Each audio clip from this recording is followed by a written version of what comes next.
Hey everyone, Gerry Thompson here, and like I promised last week, we are back with some standard action. So, in the wake of the Pro Tour, there were a couple things I really liked from what people were doing. The first was the Dragons.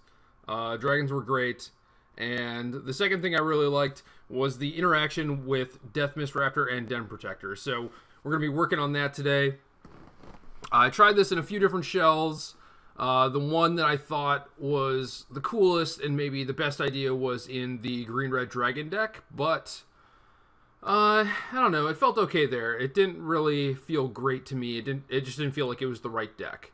However, Brad Nelson went 9-1 with Abzan aggro, and it's pretty clear that that deck is still a real thing, and like those two cards feel right at home in that deck. So I went to work on this deck, and obviously things like Death Mist Raptor, Den Protector, they give you a better long game, but you know, they don't really fit at home in the Abzan aggro deck. So what we have here is an Abzan aggro-ish deck, which is kind of what I feel it is. You know, it's like Den Protector and Death Mist Raptor give you a nice little late game package, but at the same time they're both creatures and they're both pretty aggressive, so I felt like this would be a good shell to try them in. So we kept the Fleece Mane Lions, we kept the Siege Rhinos, and we added Courser of Crufix because, like, you can see my curve basically stops at 3 here. Like, I have a bunch of 2s, a bunch of 3s, some 4s, 1 6. So it's like, Courser, what the hell is this doing here? You know, like, I'm not really trying to play, like, 8-mana spells. I'm not trying to play Ugins or anything like that. But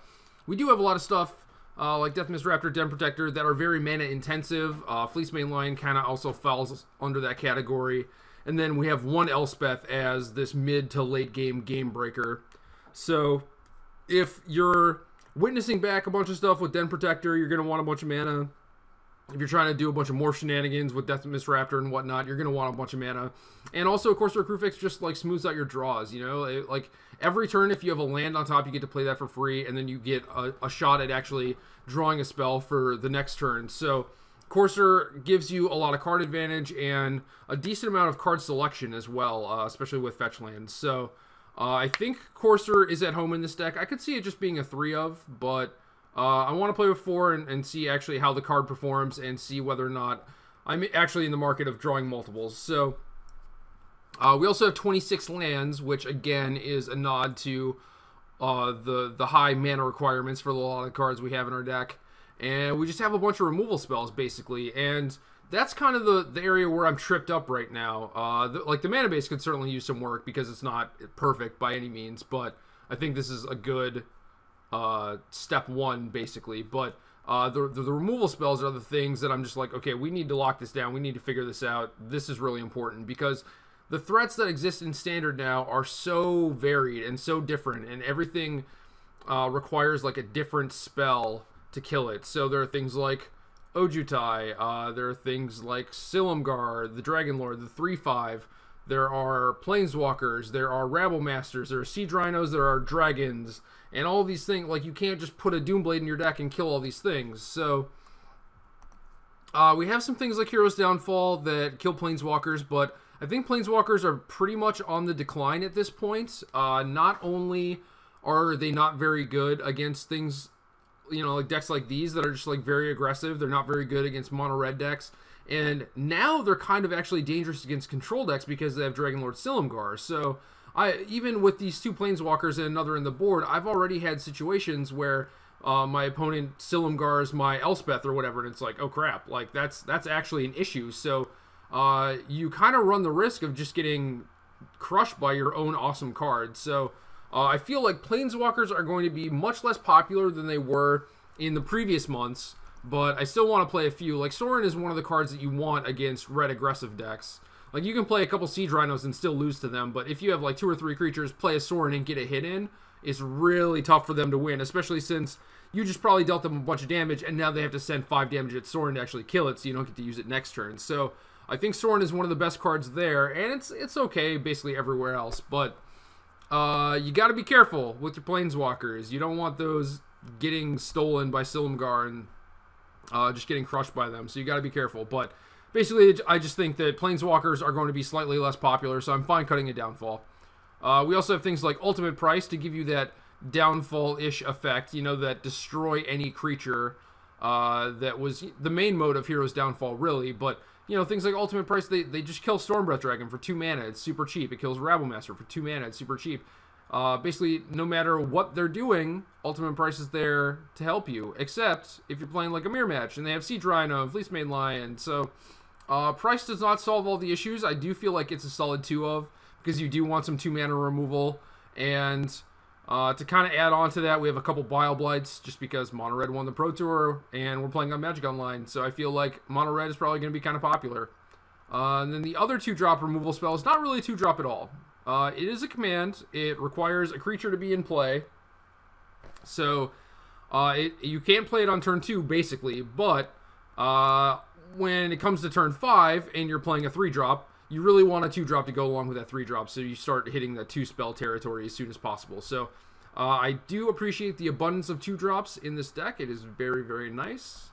And then to round out the removal suite, we have a few Abzan Charms, which are good against most things, very, very bad against red aggressive decks, but it is really nice to have this little Sign in Blood action, especially in matchups like, say they're playing Esper and, you know, they're playing like the Channel Fireball version where they just have Ojutai and the Fate Reforged Silumgar. So both of those have hexproof, and you'll probably be flooding on removal also, so they might not even want to attack with Ojutai. So they might be keeping that back, and then all their things are just hexproof. So you definitely want to be able to cycle a removal spell in those matchups. So Abzan Charm is very, very good for that. And then post-board, it teams up with Read the Bones to give you this mini draw engine. And those two in combination with Den Protector just means that you have gas almost the entire time. And so far, initial testing has been good against those control decks. Like, they are going to win probably if they get to stick a dragon and I can't answer it. But if they're playing dragons and I'm killing them successfully, I am going to outcard advantage them, which is very, very impressive. So the one thing that I might want main deck, which I don't have now, is some Thoughtseizes. Brad did not play these main deck at the Pro Tour, and he was very happy with that decision. But now that all these people are on dragons, I think you need a way to take a dragon preemptively that does not involve just, you know, losing a big chunk of tempo to it if they drop something like Icefall Regent or Dragonlord Silumgar or what have you. Ojutai is also probably the best thing that you can Thoughtseize out of those decks, just because then you don't have to deal with it, because they can play it, you can have a removal spell, you can not spend your mana that turn to play a threat, and then they attack you with Ojutai, and it's like they could just have a counter spell, and then or they just pass the turn, actually, and then you just have this 3 mana, or 2 or 3 mana that is dead and doesn't get used. So Ojutai creates like this tempo black hole for you, which is really annoying to play against and is a very good way for them to catch back up into the game. So Thoughtseize taking that preemptively is very, very good. If, like I said, Planeswalkers are not as important, then Thoughtseize is also kind of less important, because the nice part about having Thoughtseize in Hero's Downfall is that you could deal with any type of permanent, you know? Like, you could Thoughtseize their Outpost Siege, you could Thoughtseize their Elspeth or Ugin, whatever, and no matter what they played, it would just get hit by one of your black cards. So, we don't have the capability of dealing with everything right now, you know, as easily as we did before, because we don't have Thoughtseize, but we do have some Downfall still. We have Dromoka's commands for the random Outpost Sieges and Whips and stuff like that, so Thoughtseize could very easily find its way back into the main deck, and against control decks, being able to Den Protect or something cheap like a Thoughtseize is also very, very nice. So that's cool. I like Thoughtseize. I would definitely play more of these. Duress is a consideration, but again, people are playing dragons as they should be, and Duress is not that good against dragons. So I like Thoughtseize right now. Covered the Read the Bones. We have another Bile Blight and a couple Drowning Sorrows for the red decks. Also a Sorin Solemn Visitor to go along with those. We have an Erase for random whip decks, and this may or may not be good. Ascendancy is another thing that this could potentially be good against, but those decks did not perform very well at the Pro Tour, so maybe if those decks are on the decline, maybe you can cut the Erase. We do have 2 Dromoka's commands already to deal with some enchantments, but having that Erase, like the super cheap 1 mana answer to an enchantment, is very, very nice, again, with the Den Protectors. A couple Glare of Heresies, and this is the catch-all, basically, for the Rhinos and the Elspeths, and maybe something like Chain to the Rocks. Just being able to kill a white permanent is very, very good. and it makes it so you have enough answers to their problematic stuff in these mirror type matches like Fleece Mainline and whatnot. So I like the glares, but again, if the format shifts a little bit, that's something that could be slotted out. And then the last two cards in the board are the Merciless Executioners, and basically I want an Edict effect against these dragons. So their best way of beating you is to just jam a dragon, whether it be an Ojutai or a Silumgar, and Ojutai is basically the one that I want to snipe with his Executioner, because like I said before, that thing is really tough to deal with, and just the fact that it makes you have to keep mana open means that they're already getting ahead even by just not doing anything. They just have this card in play and they're ahead. So Executioner is the cleanest answer to that. Obviously, if people are playing things like Dragon Lord Silumgar, this thing is not as good against it, because even if they're taking our Planeswalkers can make a creature to protect them. So Silumgar requires spot removal more than anything, but Executioner is good enough against Ojutai, the Fate Reforged Silumgar, the Drifting Death, and Icefall Regent that I think it is good enough to play. So that is about it. This is my deck. This is the deck that I am most excited about right now. So I'm excited to be able to show this to you guys, and hopefully we can, do pretty well in this tournament, but we'll see. Like, I'm not sure what I'm really afraid to play against right now. I think just by nature of this deck being Abzan, it has answers to a lot of things. I could certainly just get run over by a red deck, and maybe I need a few more things in my sideboard, maybe some additional life gain, some Irration Cleric, something like that, but I hope we do pretty well.